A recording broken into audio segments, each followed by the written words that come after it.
वशिष्ठ गोत्र वैदिक परंपरा का सबसे स्थिर और दीर्घकालीन गोत्र माना जाता है। इस गोत्र की जड़ें सप्तऋषि महर्षि वशिष्ठ तक जाती हैं।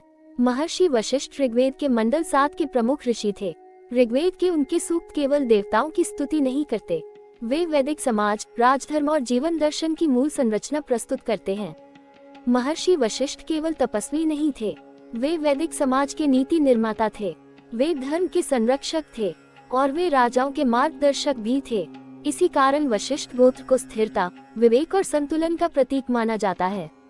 रामायण में महर्षि वशिष्ठ को इक्ष्वाकु वंश का राजगुरु बताया गया है। राजा दशरथ से लेकर भगवान श्री राम तक वशिष्ठ ऋषि ने सभी को राजधर्म, मर्यादा और उत्तरदायित्व का मार्ग दिखाया। राजगुरु का कार्य केवल यज्ञ और संस्कार कराना नहीं होता, राजगुरु राजा के विवेक, नीति और निर्णयों का नैतिक आधार होता है। वशिष्ठ ऋषि ने राजाओं को ये सिखाया कि सत्ता का उद्देश्य शासन करना नहीं है, सत्ता का उद्देश्य धर्म की रक्षा और प्रजा का कल्याण है। महर्षि वशिष्ठ का आश्रम ज्ञान, तप और संतुलन का एक जीवंत केंद्र था। यह आश्रम केवल वेद पढ़ने का स्थान नहीं था, ये जीवन जीने की वैदिक कला सिखाने का स्थान था।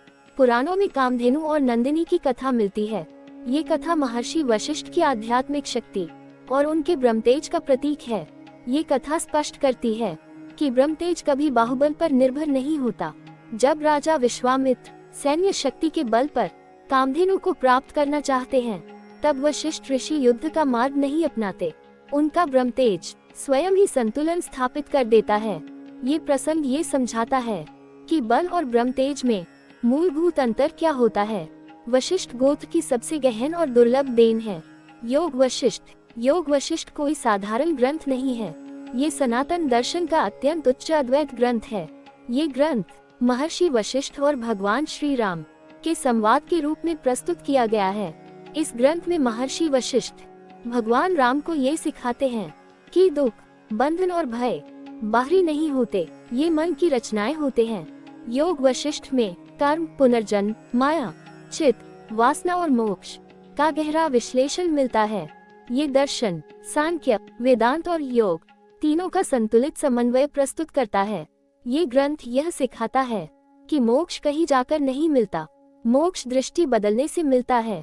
राजा होते हुए भी वैराग्य कैसे संभव है, ये शिक्षा केवल वशिष्ठ जैसे ऋषि ही दे सकते थे। इसी कारण योग वशिष्ठ को अद्वैत वेदांत की आधारशिला माना जाता है। वशिष्ठ गोत्र की परंपरा स्थिरता, नीति, योग और विवेक पर आधारित है। ये गोत्र संघर्ष को बढ़ाने के बजाय समाधान की ओर ले जाता है। जहां अन्य गोत्र परिवर्तन या संघर्ष का प्रतीक होते हैं, वहीं वशिष्ठ गोत्र निरंतरता और संतुलन का प्रतीक है। वशिष्ठ गोत्र यह सिखाता है कि धर्म केवल युद्ध से स्थापित नहीं होता, धर्म नीति, धैर्य, योग और आत्मबोध से स्थापित होता है। कभी कभी सबसे बड़ा शस्त्र संयम होता है और सबसे बड़ी विजय आत्मविजय होती है। यदि आप वशिष्ठ गोत्र से आते हैं, तो आप उस परंपरा से जुड़े हैं जिसने सनातन सभ्यता को राजधर्म, योग दर्शन और मानसिक मुक्ति की दिशा दी।